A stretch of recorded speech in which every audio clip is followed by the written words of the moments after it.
नमस्कार दोस्तों, आप सभी का स्वागत है आपके अपने YouTube channel Ashok Chawla education hub पर।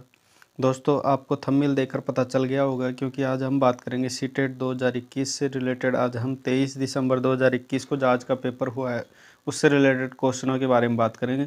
दोस्तों, पूरे क्वेश्चन तो हमारे को पता नहीं चल पाया, लेकिन कुछ क्वेश्चन जो हमारे को जानकारी में मिले, बच्चों से पता चला है, उनके साथ हम आपको साझा करने की कोशिश कर रहे हैं। तो देखिए ये कौन से क्वेश्चन हैं, और ये क्वेश्चन मैं पहले बता दूं, ये क्वेश्चन आ रहे हैं जो सभी रिपीटेड क्वेश्चन आ रहे हैं। कुछ एग्जाम से पहले पूछे भी जा चुके हैं, वो भी क्वेश्चन अभी तक रिपीट हो रहे हैं क्योंकि ये ऑनलाइन बेस पर कराई जा रही पहली एग्ज़ाम है जिसमें इनका क्या है कि शेड्यूल अच्छे से नहीं बन पाया। इस वजह से बहुत से क्वेश्चन आपको रिपीटेड देखने को मिल रहे हैं।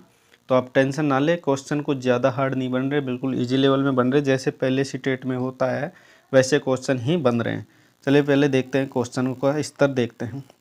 आप खुद देख के पता चल जाएगा आपको कि किस प्रकार का पेपर बन रहा है। तो पहला क्वेश्चन देखिए, बहुबुद्धि सिद्धांत या मनोविज्ञान से रिलेटेड। देखिए इसमें क्वेश्चन जैसे जैसे हमारे को पता चला वैसे वैसे क्वेश्चन हम आपके सामने साझा कर रहे हैं। तो क्वेश्चन क्या है कि सब्जेक्ट आपने चेंज हो सकती है, तो वो देख सकते हैं आप।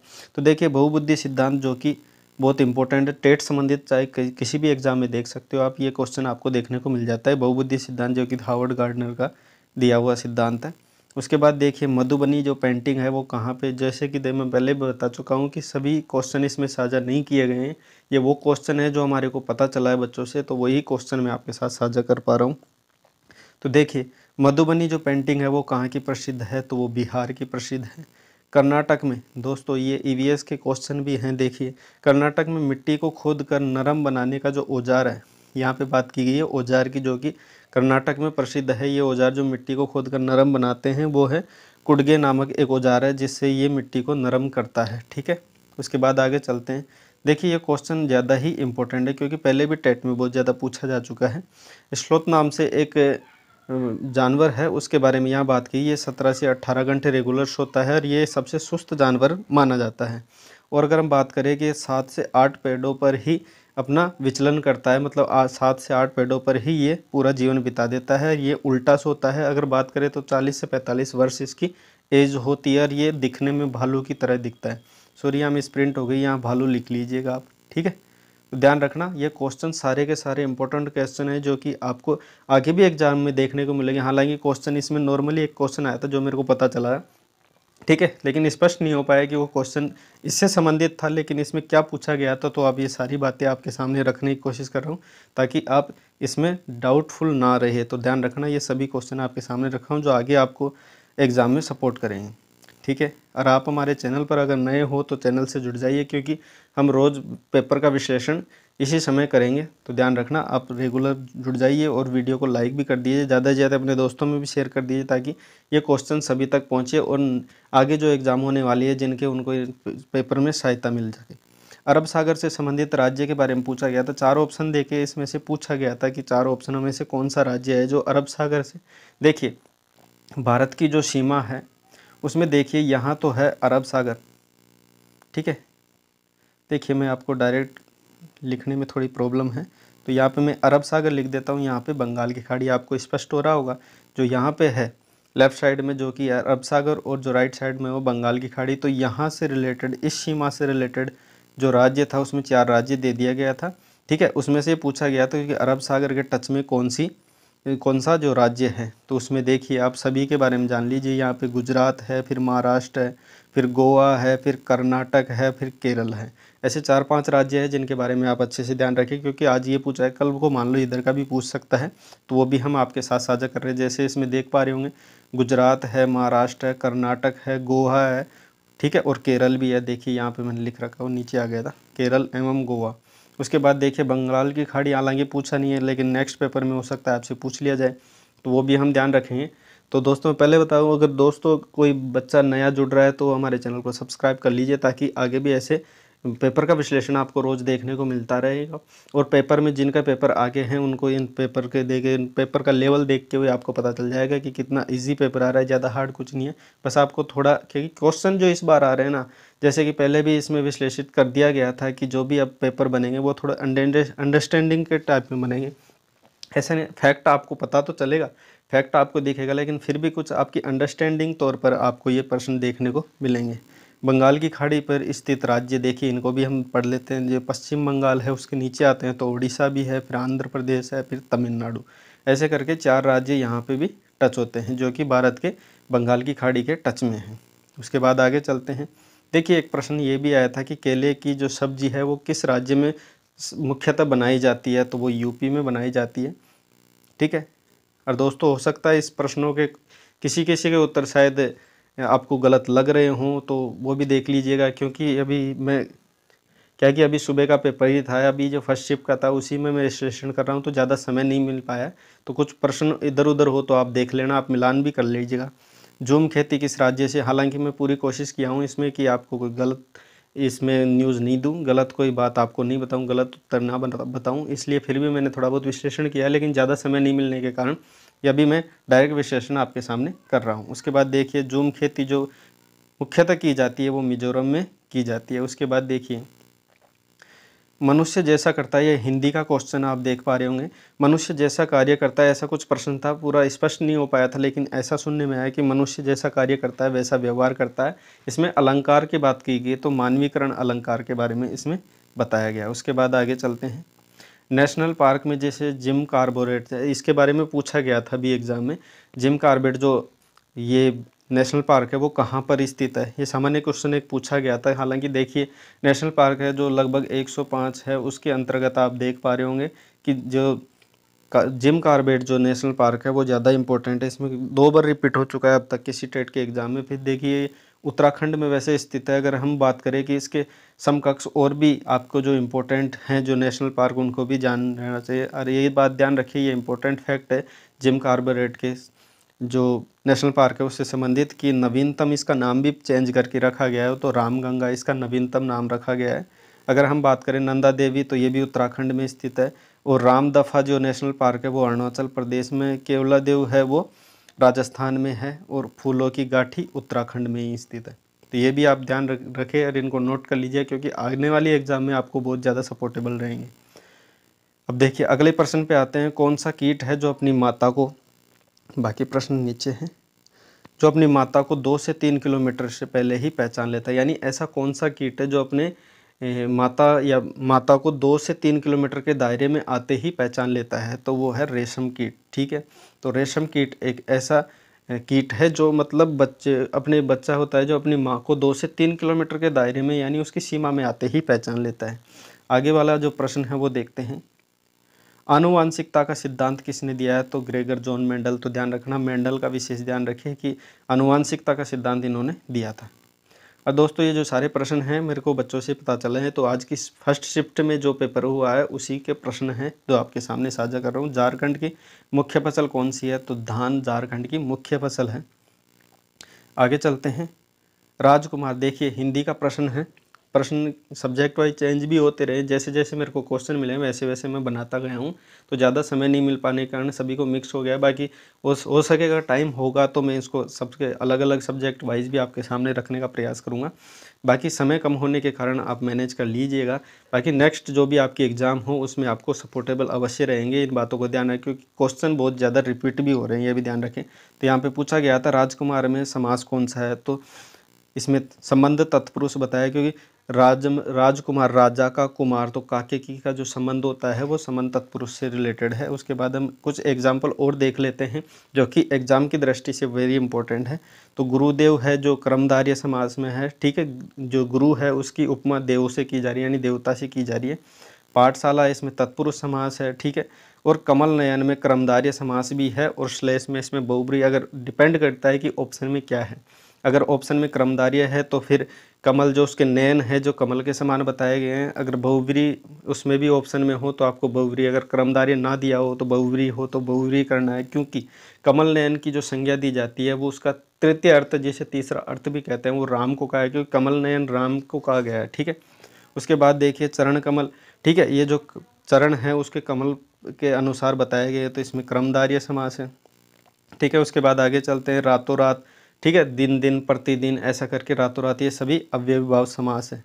आगे चलते हैं। फिर मनोविज्ञान का एक क्वेश्चन आता है जिसमें ब्रेन लिपि से संबंधित प्रश्न है कि ब्रेन लिपि, इससे संबंधित एक प्रश्न आया था, हालांकि पूरा विश्लेषित नहीं हो पाया कि कौन सा प्रश्न था। तो बात करते हैं ब्रेल लिपि से संबंधित। ब्रेल लिपि का जो आविष्कारक है वो लुइस ब्रेल है, जो कि फ्रांस का निवासी है। और इसमें जो सिखाया जाता है वो डॉट के माध्यम से सिखाया जाता है। जैसे कि एक चार्ट है, इसमें 6 डॉट होते हैं, ठीक है। तो ये 6 डॉट, ये ध्यान रखना। इस प्रकार से इसमें डॉट ब्रेल लिपि के माध्यम से सिखाया जाता है। उसके बाद आगे चलते हैं कि वह मधुमक्खी जो अंडे देती है, ठीक है। ये प्रश्न है जो कि ईवीएस से संबंधित है। तो वह मधुमक्खी कौन सी है जो अंडे देती है? तो वो रानी मधुमक्खी है, जो ऐसी मधुमक्खी है जो अंडे देती है, ठीक है। आगे चलते हैं। पर्यावरण दिवस की 2021 जो पर्यावरण दिवस 5 जून को मनाया जाता है, उसकी थीम पूछी गई थी। उसकी थीम क्या है दोस्तों? विशेष ध्यान रखें, थीम पे भी विशेष ध्यान रखिए, आपकी थीम के प्रश्न भी पूछे जा रहे हैं। तो जो भी आप ये प्रश्न हैं, इनको देख के आप अंदाज़ा लगा पा रहे होंगे किस लेवल का प्रश्न आ रहे हैं, तो आपके एग्ज़ाम में भी वो सपोर्टेबल रहेगा। दोस्तों, हमारे चैनल पर आप नए हो तो वीडियो को ज़्यादा से ज़्यादा लाइक और शेयर करते रहिए, और हमारे चैनल को सब्सक्राइब कर लीजिए, ताकि हम ऐसे ही रोज़ इस विषय विश्लेषण पर चर्चा करते रहेंगे सीटेट के पेपरों में। आगे चलते हैं। अगर इसकी बात करें, देखिए ये क्वेश्चन तो बन चुका है, तो इससे संबंधित अगर और क्वेश्चन बने तो इसके बारे में थोड़ी बहुत जानकारी हम और आगे बात करते हैं कि 1973 में स्टॉकहोम में ये शुरुआत की गई थी। अगर इसमें बात करें कि पर्यावरण दिवस लागू कब किया था, तो 1973 में तो ये क्या है कि एक मीटिंग बिठाई गई थी, जिसके अनुसार इसको निर्धारित किया गया था, और 1974 से 5 जून को पर्यावरण दिवस मनाना तय किया गया था, ठीक है। तो 5 जून को पर्यावरण दिवस मनाया जाता है, और इसकी थीम थी पारिस्थितिकी की बहाली, ठीक है, जिसे इकोसिस्टम रेस्टोरेशन थीम भी कहा गया है। इंग्लिश में ऐसा नाम है इसका, और हिंदी में बात करें पारिस्थितिकी की बहाली, ऐसा नाम रखा गया है, ठीक है। आगे चलते हैं दोस्तों। अगर कोई बात पूछनी हो या कुछ बात जाननी हो तो आप कमेंट भी कर सकते हैं, जिसके माध्यम से मैं आपको ऑथेंटिक जानकारी दे सकूं। उसके बाद बात करें, कचनार की जो सब्जी है वो किस राज्य में बनती है? दोस्तों, हालांकि इसके ऊपर कुछ विवाद भी है, क्योंकि कुछ प्रश्न के उत्तर बच्चे कुछ और बता रहे हैं, कुछ और बता रहे हैं। हालांकि मेरे अनुसार मेरे को यूपी लगा, तो आप फिर भी देख लीजिएगा, विश्लेषण पूर्ण रूप से मेरे पर निर्धारित ना रहे, क्योंकि इसमें कुछ प्रश्न ऐसे हैं जो कि थोड़े बहुत असमंजस में भी थे, ठीक है। आगे चलते हैं। सहजन के पकोड़े, देखिए सहजन एवं कचनार ये जो है, इसके फूलों की कुछ सब्जियां वगैरह या फिर ऐसे कुछ बनाए जाते हैं, तो वो किस राज्य से संबंधित, सहजन के पकोड़े किस राज्य में बनाए जाते हैं? तो महाराष्ट्र, यानी मैं कहूँ कि ये जो भारत के जो दक्षिणतम इधर वाले राज्य हैं, जैसे केरल हो गया, महाराष्ट्र हो गया, गोवा हो गया, इस साइड तमिलनाडु हो गया, ठीक है। तो उससे संबंधित यानी जो दक्षिणतम राज्य हैं, वहाँ पे सहजन के पकोड़े के नाम से निर्मित किए जाते हैं, ठीक है। ये महाराष्ट्र, हालांकि मैं अंदाज़न लगा रहा हूँ, क्योंकि फिर भी आप कंफर्म कर लीजिएगा एक बार सब्जेक्ट के आधार पर अपने, ठीक है। आगे चलते हैं। उसके बाद साड़ियों के लिए प्रसिद्ध, जो प्रसिद्ध साड़ियाँ, जैसे सुंदर साड़ियाँ, फिर अच्छी साड़ियों के नाम से एक प्रश्न आया था, जिसमें अच्छी साड़ियाँ कहाँ की प्रसिद्ध है, तो उसमें पोचमपल्ली नाम से है, जो तेलंगाना के ज़िला है, एक पोचमपल्ली, वहाँ की ये साड़ियाँ प्रसिद्ध हैं।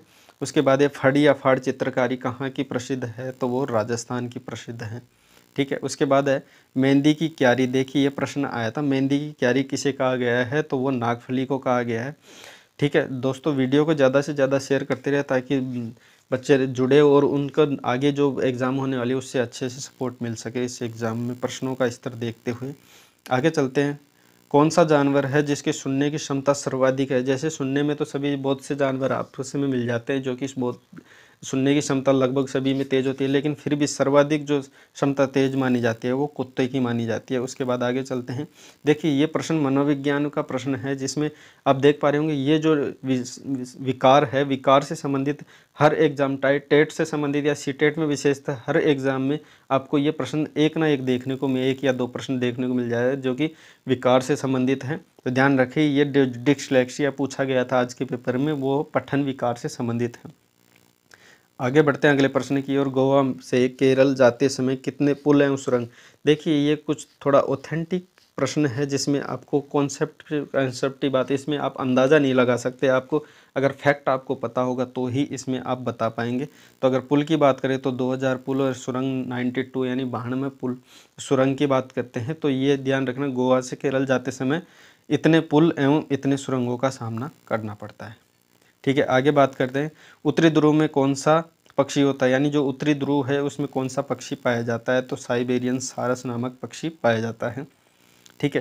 देखिए ये प्रश्न ईवीएस से संबंधित है, जो कि अब बात करते हैं ये प्रश्नों की, तो हम जैसे उसमें पढ़ते हैं ज्योग्राफी में भी पढ़ते हैं हम एसएस में, तो उसमें भी ध्यान रखिए कि ये प्रश्न है गर्दन को पूरा घुमाने वाला वह पक्षी कौन सा है, तो वह उल्लू है। ये ध्यान रखना, जो उल्लू है वो अपनी गर्दन को पूरी चारों तरफ घुमा सकता है, उसको आगे से पीछे तक भी घुमा सकता है। ये ध्यान रखना कि गर्दन को घुमाने वाला, ये संपूर्ण गर्दन घुमाने वाला जो पक्षी है वो है उल्लू। और ध्यान रखना उल्लू हमेशा सीधा देखता है। ये भी प्रश्न बन सकता है, हो सकता है नेक्स्ट एग्जाम में ये प्रश्न भी बन जाए कि उल्लू हमेशा किस तरफ देखता है। तो ये ध्यान रखना उल्लू हमेशा सीधा देखता है और उसको दाएं बाएं नहीं दिखने के कारण ही वह पूरी गर्दन अपनी घुमा सकता है। उसके बाद देखिए एक और प्रश्न जो है पूछा जा सकता है आगे, गर्दन को झटके से घुमाने वाला पक्षी कौन है। देखिए एक तो जो गर्दन को पूरी पीछे घुमाने वाला वो पक्षी है उल्लू, और एक जो गर्दन को झटके से घुमाता है वो है मैना। तो ये भी ध्यान रखें। एक प्रश्न है जो कि बहुत ही इंपॉर्टेंट है, ये ध्यान रखना, ये जो प्रश्न है पेडागोजी से संबंधित है, विशेष ध्यान रखें, है ना। और इसको मनोविज्ञान के आधार पर भी पेडागोजी में आप बच्चे से, मतलब एक तरीके से मैं कहूँ कि ये NCF एंड RT के अंतर्गत भी इसे हम देख सकते हैं।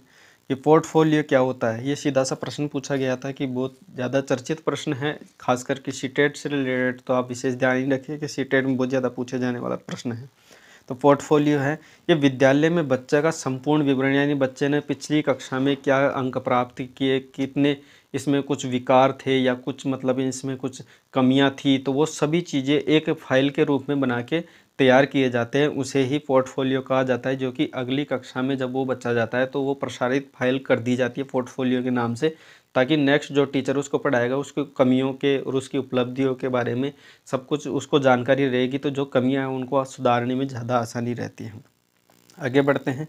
देखिए ये जो हमारे को प्रश्न मिले थे, जो कि आज की सीटेट के जो फर्स्ट पारी में जो पेपर में एग्ज़ाम में जो क्वेश्चन आए थे, उन सारे क्वेश्चनों के जो हमारे को प्राप्त हुए उनका सभी का विश्लेषण हमने कर लिया है। अगर पेपर में कुछ ये क्वेश्चनों में अगर आपको कुछ लगे कि यहाँ थोड़ा बहुत कम ज़्यादा है, तो आप अपने हिसाब से एक बार इसका विश्लेषण कर सकते हैं। तो आप पुस्तक के आधार पर एक बार सहायता लेके इसको डिटेल से आप देख सकते हो कि क्या कहाँ पर विश्लेषण किया गया है। और हम बात करें कुछ अन्य प्रश्नों के बारे में, देखिए तो वो भी आपके एग्ज़ाम की दृष्टि से बहुत ही इंपॉर्टेंट है। तो ये EVS से संबंधित कुछ प्रश्न आपके सामने रख रहा हूँ। प्रकाश संश्लेषण के दौरान हरे पौधे किसको सौंपते हैं, तो वो अगर हम बात करें तो कार्बन डाइऑक्साइड सौंपते हैं, अपनी जड़ों के माध्यम से वो जल को भी सौंपते हैं, क्योंकि जल के बिना वो भोजन का निर्माण नहीं कर सकते। तो ये भी आप विशेष ध्यान रखें। MS स्वामीनाथन जो हैं वो है कृषि वैज्ञानिक हैं, तो ये भी ध्यान रखें। इंपॉर्टेंट क्वेश्चन है, भारतीय वन्य जीव संस्थान कहाँ पर स्थित है, तो वो देहरादून में स्थित है। भोपाल गैस जो त्रासदी हुई थी 1984 में, उसमें कौन सी गैस का रिसाव हुआ था, ये बहुत ही ज़्यादा पूछे जाने वाला प्रश्न है, तो विशेष ध्यान रखें। मिथाइल आइसोसाइनाइड जो गैस था उसका रिसाव हुआ था, जिसमें बहुत ज़्यादा जान मान की हानि भी बहुत हुई थी। अवशिष्ट अपवादों को खाने वाला जीव, देखिए EVS से संबंधित ये जो प्रश्न है वेरी इंपॉर्टेंट है, जो आपके एग्जाम में आगे पूछ भी सकते हैं, बहुत ज़्यादा इंपॉर्टेंट है। तो विशेष ध्यान रखें, वीडियो को ज़्यादा से ध्यादा शेयर करते रहे, क्योंकि अगर वीडियो शेयर होगा तो ये बहुत लोगों तक पहुंचेगा और जिससे बच्चे नए नए अपने चैनल पर जुड़ेंगे। तो आपका सपोर्ट बस इसीलिए ध्यान रखें। ये मृत बख्शी है, एक पक्षी है मृत बख्शी, जैसे मशरूम वगैरह भी हमें इसमें कह सकते हैं कि मशरूम वगैरह होती है, वो अपशिष्ट उत्पादों को एग्जाम्पल के तौर पर हम बात कर सकते हैं। ठीक है, आगे चलते हैं।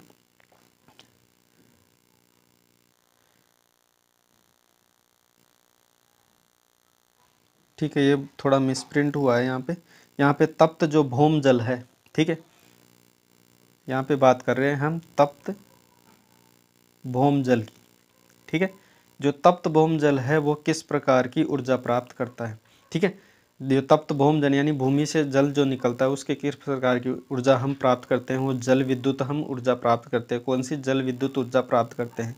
तो दोस्तों आशा करता हूँ आज का वीडियो आपको बेहद पसंद आया होगा, आपकी आने वाली एग्ज़ाम के लिए बहुत ज़्यादा सपोर्टेबल रहेगा।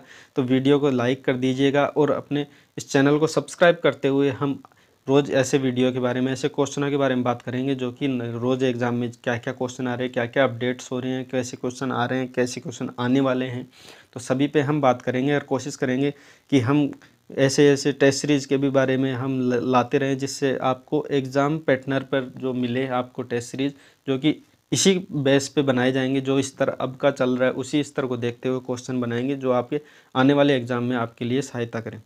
तो दोस्तों मिलते हैं नेक्स्ट वीडियो में और हम बात करते हैं, रात को हो सका तो मिलेंगे हम जो सेकंड पारी का जो पेपर होगा उसके विश्लेषण के साथ। तो वीडियो अच्छा लगा तो वीडियो को लाइक करते हुए ज़्यादा से ज़्यादा आप दोस्तों में शेयर कर दिए। बाकी मिलते हैं नेक्स्ट वीडियो में। वीडियो देखने के लिए आपका बहुत बहुत धन्यवाद।